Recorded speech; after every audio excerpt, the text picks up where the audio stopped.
Af hverju skín sólin ekki á mig, heitir þessi bók. Og hún fjallar Tóta litla og hans töfratúkall. Hann á svona töfratúkall sem hann getur breytt heiminum sér í vil. En það sem vandamálið hjá Tóta, hann óskar sér þess að sólin skíni á hann. En þá breytist Ísland í eyðimörk og í Ástralíu þá frjósa bílarnir fastir og það er eilíf nótt. Og það var bara ekkert svo alveg svo gott. Því að raun og veru þá þurfa mennirnir að deila sólina á milli sín. En Tóti pældi ekki alveg í því. Tóti stendur við stóra stofugluggann og horfir út. Það er lemjandi rigning og pollar á grasblettinum. Út á Skerjafirðinum er slagveður og ekki ein trilla á sjó. Eftir strandlengjunni eru ríkmannleg þrílyft hús. Öll þessi hús eru afar mismunandi og ekkert þak er eins á litinn.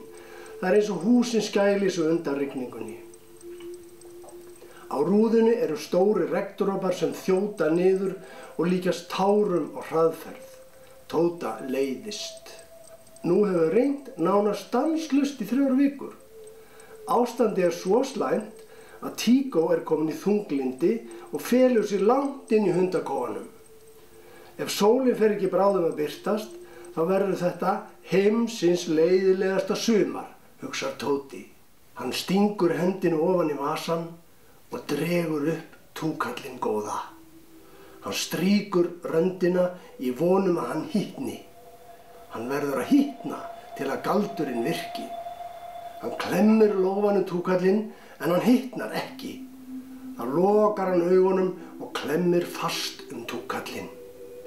Viltu stoppa rigninguna og láta sólina skína, hvíslar hann.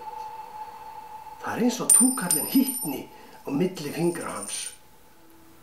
Tóti rýnir út í skýjabakkana en hvergi sér hann regnboga. Hann sér bara gráa skýjabakka sem sigla hratt undir og yfir hvor annan. Tóti fer með andlitið alveg upp að rúðunni, það er vond lykt af glerinu. Hann fylgist með stórum dropa sem rennur niður rúðuna en stoppar miðja vegu. Þar situr hann kyrr og titrar í vindhviðunum. Þá tekur Tóti eftir því að allir droparnir á rúðunni hafa numið staðar. Hann opnar svalahurðina og stingur hendinni út. Já, það er hætt að rigna. Tóti horfir upp í sólina, hún er óvenju björt. Faðir hans klæðir sig aftur í skyrtuna og klárar bjórinn í einum teig. Hann horfir á sólina en allt í einu verður hann tortrygginn á svipinn. Þá lítur hann á úrið sitt. Hvað er í gangi, segir hann og horfir á sólina og úrið til skiptis. Hvað er að, spyr Tóti. Þetta stemmir ekki. Klukkan er 2:30 og þá ætti sólin að vera yfir garðshorninu hérna. Skiptir það einhverju máli? Ég skil þetta sko ekki, segir hann og horfir á bjórflöskuna eins og það hefði verið eitthvað sterkt í henni.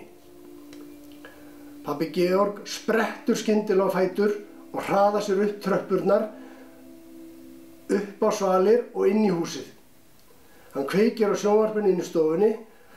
Á sjónvarpsskjánum sér hann að klukkan er 2:30 eins og úrið hans. Þetta skil ég ekki, segir hann og horfir á sólina í gegnum stofugluggann. Hvað er að? Spyr Tóti og er kominn í svaladyrnar. Annað hvort er klukkan alveg orðin gúgú eða sólin stendur kyrr.